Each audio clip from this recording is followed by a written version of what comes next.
অবশেষে শেষ হলো পদ্মা সেতুর সবচেয়ে জটিল দুই পিলারের পাইলিং কাজ। নির্মাণে আর নেই কোনো প্রতিবন্ধকতা, জানালেন প্রকল্প পরিচালক।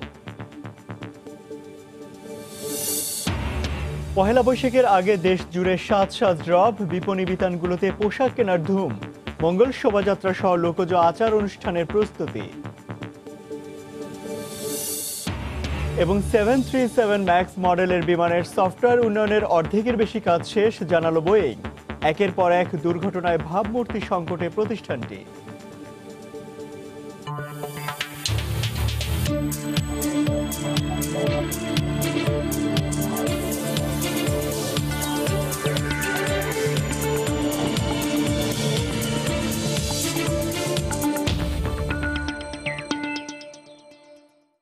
দেখছিলেন শিরোনাম। আমন্ত্রণ জানাচ্ছি দেশ ও দেশের বাইরে অর্থ বাণিজ্যের নানা খবর নিয়ে আমাদের নিয়মিত আয়োজন এই সময় বাণিজ্যে। আর আপনাদের সঙ্গে আছি আমি ইমতিয়াজ আহমেদ। নুসরাত হত্যার প্রতিবাদে রাজধানীর শাহবাগে বিক্ষোভ সমাবেশ শেষে যৌন নিপীড়ন ও ধর্ষণ বিরোধী পদযাত্রা বের করা হবে। এই মুহূর্তে সেখানে আছেন রিপোর্টার শাতিলা শারমিন। আমরা সরাসরি চলে যাচ্ছি তার কাছে। শাতিলা, যৌন নিপীড়ন এবং নির্যাতনের বিরুদ্ধে যে বিক্ষোভ সমাবেশ চলছে শাহবাগে, সেই বিক্ষোভ সমাবেশ থেকে যে কথাগুলো বারবার উঠে আসছে যে নুসরাতের ঘটনা একটু উদাহরণ মাত্র, এবং এই ঘটনার সাথে সাথে বাংলাদেশে আসলে যারা বিভিন্নভাবে আসলে যৌন নির্যাতনের শিকার হচ্ছে, ধর্ষণের পরে হত্যা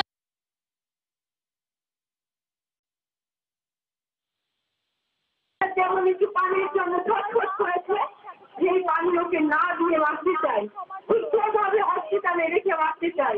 যে দেখো তো কেমন লাগে, আজকে হয়তো নুসরাতে পৃথিবীতে নাই, কিন্তু হাজারো নুসরাতকে রেখে গেছে। এই আগুনের জ্বালা শুধু ও নিয়ে যায়নি, আমাদেরকে দিয়ে গেছে। এই জ্বালা আমরা দিতে চাই না। আমরা হাজারো বিচারের আওতায় থাকতে পারলেও আমরা বিচারের চেষ্টা করতে পারি না। আমরা বিচারের চেষ্টা দেখে থাকবো। এবার আর কোনো রক্ষা নাই।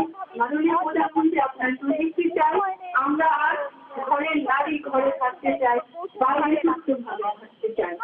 অসহায় পাশে সবাই থাকে না, ভালো ভালো সবাই থাকে। আপনারা একটি রুমে থাকবেন, যে সোপান সেটা পৌঁছতে পারবে না। এবং এখানে যারা বিভিন্নভাবে এরকম অনেকেই এসেছেন যারা আসলে এই ধরনের নানা নির্যাতনের শিকার হয়েছেন, তারাও কিন্তু রাস্তায় এসে দাঁড়িয়েছেন এবং তারা বলছেন যে নুসরাতের ঘটনায় যেন একটা দৃষ্টান্তমূলক শাস্তি সরকার দেয়, এবং দৃষ্টান্তমূলক শাস্তির ব্যবস্থা করলেই একমাত্র এই ধরনের ঘটনা আসলে কমে আসবে তারা বলে মনে করেন। এবং এখানকার এই সমাবেশের পরে এখান থেকে একটি পদযাত্রা বের হবে, যে পদযাত্রাটি শহীদ মিনারে গিয়ে শেষ হবে, এবং সেখানে হয়তো একটি সমাবেশে আরো অনেকেই যাতে যোগ দেয় সেই ব্যবস্থা তারা করেছেন এখান থেকে। এই ছিল আমার কাছে সর্বশেষ ইমতিয়াজ। দর্শক, নুসরাত হত্যার প্রতিবাদে রাজধানীর শাহবাগে বিক্ষোভ সমাবেশ করছেন বিভিন্ন শ্রেণী পেশার মানুষ। আর সেই খবর জানাতে সেখান থেকে আমাদের সঙ্গে যোগ দিয়েছিলেন সহকর্মী শাতিলা শারমিন। এদিকে ফেনীর সোনাগাজী ইসলামিয়া ফাজিল মাদ্রাসা পরিদর্শনে গেছেন মানবাধিকার কমিশনের প্রতিনিধি দল। এই মুহূর্তে সেখানে আছেন রিপোর্টার আতিয়ার সজল। বিস্তারিত জানতে আমরা সরাসরি চলে যাচ্ছি তার কাছে। সজল,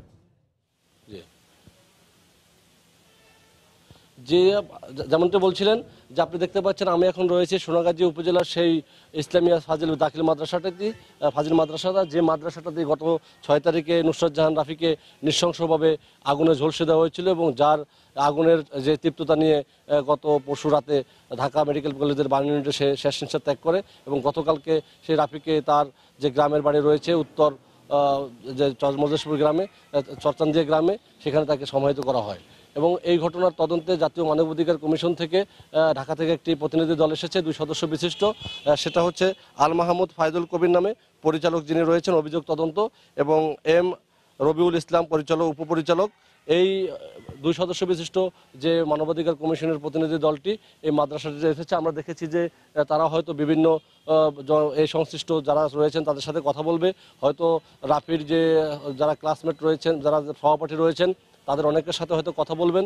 এই আমরা দেখেছি যে কিছু ছাত্রীকে এখানে এনে আগে থেকেই রাখা হয়েছিল, হয়তো তাদের সাথে মানবাধিকার কমিশনের যে টিমটি আসছে এবং তাদের সাথে যে ফেনীর জেলা জজের যে দুজন চিফ জুডিশিয়াল ম্যাজিস্ট্রেট এবং এই মামলা যে পিবিআইতে হস্তান্তর করা হয়েছে সেই পিবিআই হস্তান্তরের যে বর্তমান যে তদন্তকারী কর্মকর্তা রয়েছেন মোহাম্মদ শাহ আলম, তিনিও এখানে রয়েছেন এবং ফেনী মডেল সোনাগাজী মডেল থানার একটি প্রতিনিধি দল রয়েছে।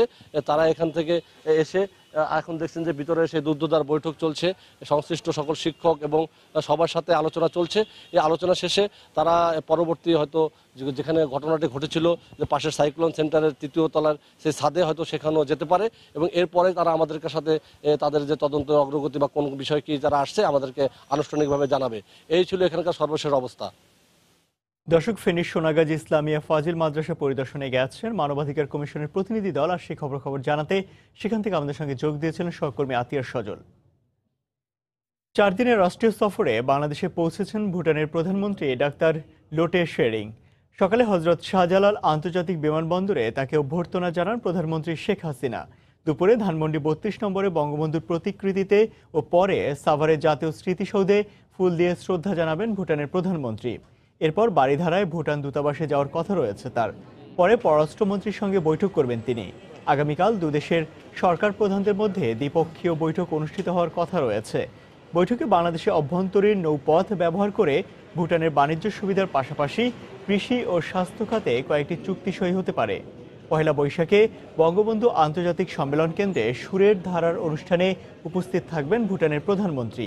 এছাড়া ময়মনসিংহ মেডিকেল কলেজ ও বঙ্গবন্ধু শেখ মুজিব মেডিকেল বিশ্ববিদ্যালয় হাসপাতাল পরিদর্শন করবেন ডাক্তার লোটে শেরিং।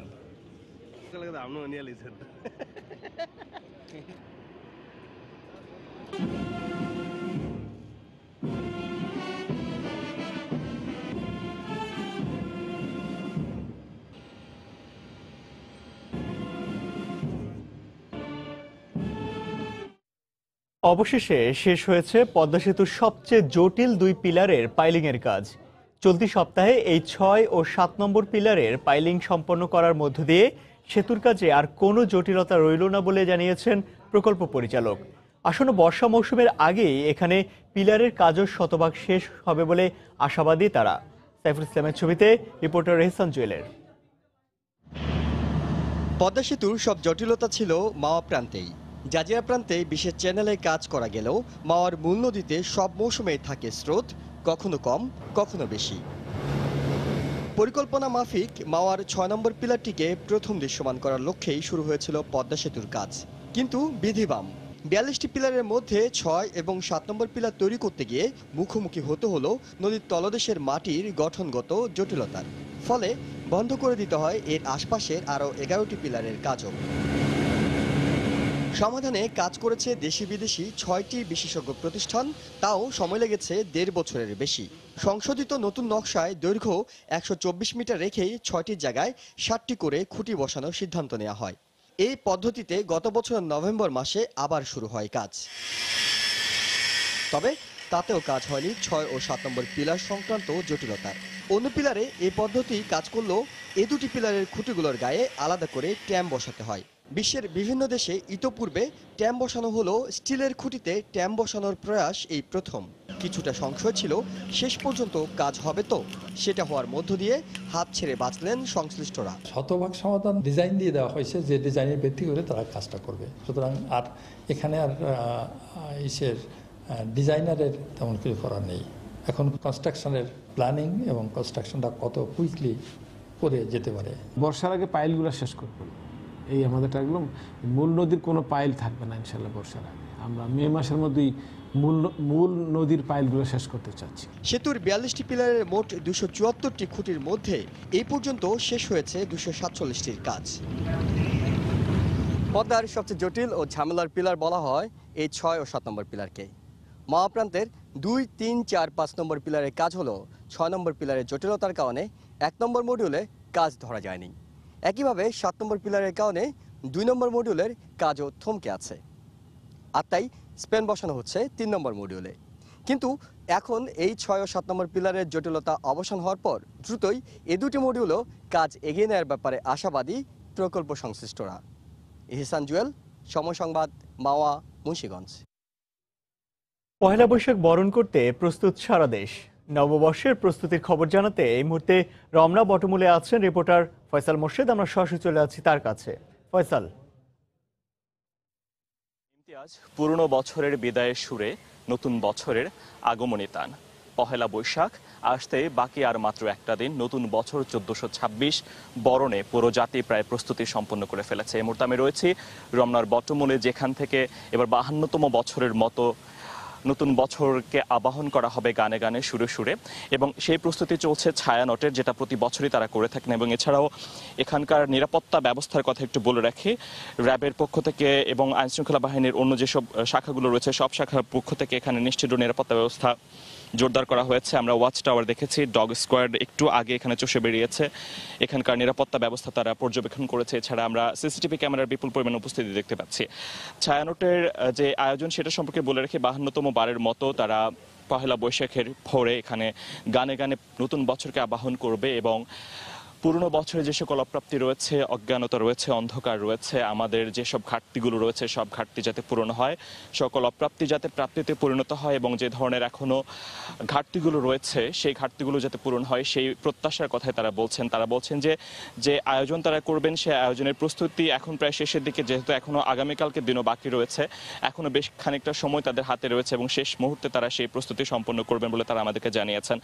এখানে র্যাবের পক্ষ থেকে নিরাপত্তা ব্যবস্থা পুরোপুরি পর্যবেক্ষণের জন্য র্যাব মহাপরিচালক বেনজির আহমেদের আসার কথা রয়েছে। তিনি হয়তো একটু কিছু সময়ের মধ্যে তিনি এখানে অবশ্যই উপস্থিত হবেন, এবং তিনি এখানকার সার্বিক নিরাপত্তা ব্যবস্থা সাংবাদিকদের ব্রিফিং করবেন। এবং আপনি জানেন যে গতকালকে ডিএমপি কমিশনের পক্ষ থেকে ব্রিফিং করা হয়েছে, এবং স্বরাষ্ট্রমন্ত্রী বলেছেন যে উন্মুক্ত স্থানে সন্ধ্যা 6টার মধ্যে সকল অনুষ্ঠান শেষ করতে হবে, এবং এছাড়া কোনো ধরনের মুখোশ যাতে পরা না হয় সে ব্যাপারে তিনি নির্দেশনা দিয়েছেন। এছাড়া ভুবুজেলা সহ যে বাঁশিগুলো রয়েছে সেই বাঁশিগুলো যাতে বাজানো না হয় সে কথা তিনি বলেছেন। আসলে এই বর্ষবরণ উদযাপনকে নির্বিঘ্ন করতে কিন্তু সব ধরনের ব্যবস্থা এখানে চলছে, এবং সেই ব্যবস্থা কার্যক্রমগুলো খুঁটিয়ে নাটিয়ে দেখা হচ্ছে আইনশৃঙ্খলা বাহিনীর পক্ষ থেকে শেষবারের মতো। ইমতিয়াজ, এই ছিল আমার কাছে রমনা বটমূল থেকে। দেখছেন এ সময় বাণিজ্য। গ্যাসের দাম বাড়ানো হচ্ছে না, বরং আন্তর্জাতিক বাজারের সঙ্গে সমন্বয় করা হচ্ছে বলে জানিয়েছেন বিদ্যুৎ, জ্বালানি ও খনিজ সম্পদ প্রতিমন্ত্রী নসরুল হামিদ বিপু। গতকাল Dhaka chamber of commerce and industry আয়োজিত জ্বালানির দাম বৃদ্ধির সরকারি সিদ্ধান্তের পরিপ্রেক্ষিতে শিল্প খাতে এর প্রভাব নিয়ে আয়োজিত সেমিনারে প্রতিমন্ত্রী বলেন, লাগামহীন অপরিকল্পিত শিল্পায়নের কারণে তীব্র জ্বালানি সংকট তৈরি হয়েছে বাংলাদেশে। এ সময় বাণিজ্যিক স্বার্থ সুরক্ষায় ব্যক্তিগত গাড়িতে গ্যাস সরবরাহ বন্ধ, শিল্প খাতে গ্যাসের দাম না বাড়ানো সহ সরকারের কাছে বেশ কিছু দাবি উপস্থাপন করেন ব্যবসায়ীরা।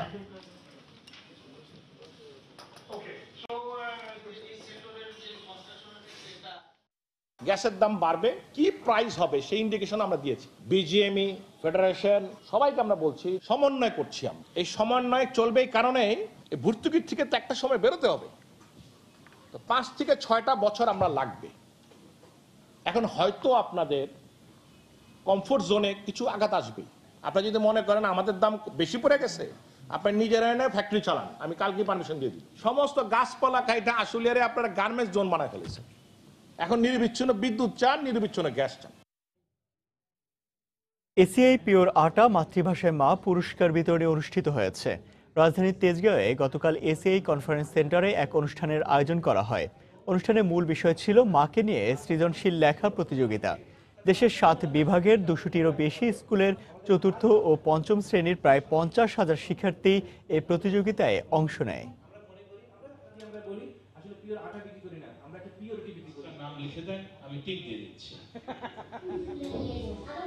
দেখছেন এ সময় বাণিজ্য। দর্শক, পহেলা বৈশাখের নিরাপত্তা ব্যবস্থা নিয়ে রমনা বটমূলে ব্রিফ করছে র্যাব। আমরা সরাসরি চলে যাচ্ছি সেখানে।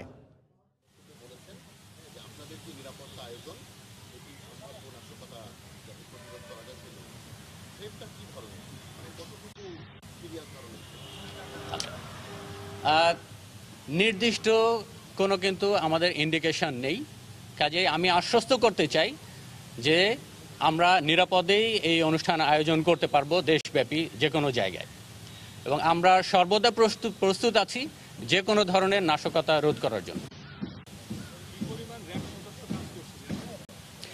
ঢাকায় আমাদের হেডকোয়ার্টার্স সহ যে 5টি ব্যাটালিয়ন আছে, maximum possible RAB forces members will be deployed in the field.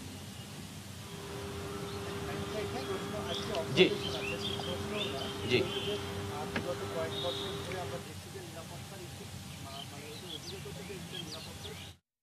দর্শক, নববর্ষ উদযাপনের নিরাপত্তা ব্যবস্থাপনা নিয়ে রমনা বটমূল থেকে ব্রিফ করছিল র্যাব, আমরা সরাসরি ছিলাম সেখানে। এদিকে হজ ব্যবস্থাপনা নিয়ে সচিবালয়ে সাংবাদিকদের ব্রিফ করছেন ধর্ম প্রতিমন্ত্রী শেখ মোহাম্মদ আবদুল্লাহ, আমরা সরাসরি চলে যাচ্ছি সেখানে।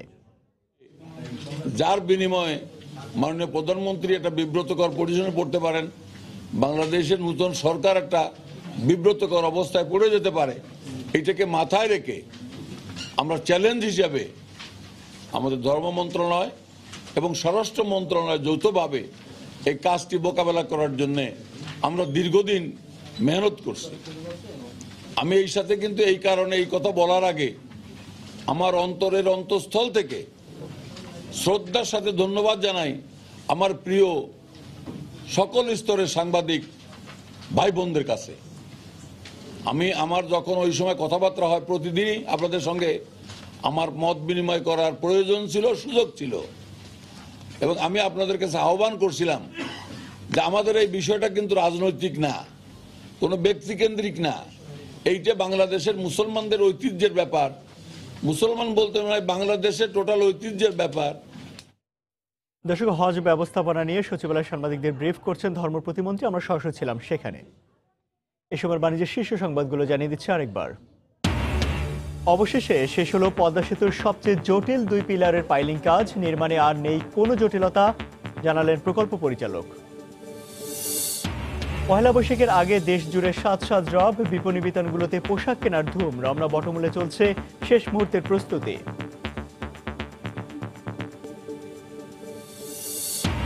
এবং 737 ম্যাক্স মডেল বিমানের সফটওয়্যার উন্নয়নের অর্ধেকের বেশি কাজ শেষ, জানালো বোয়িং। একের পর এক দুর্ঘটনায় ভাবমূর্তি সংকটে প্রতিষ্ঠানটি। এই ছিল সময় বাণিজ্যে, সঙ্গে থাকুন সময়ের।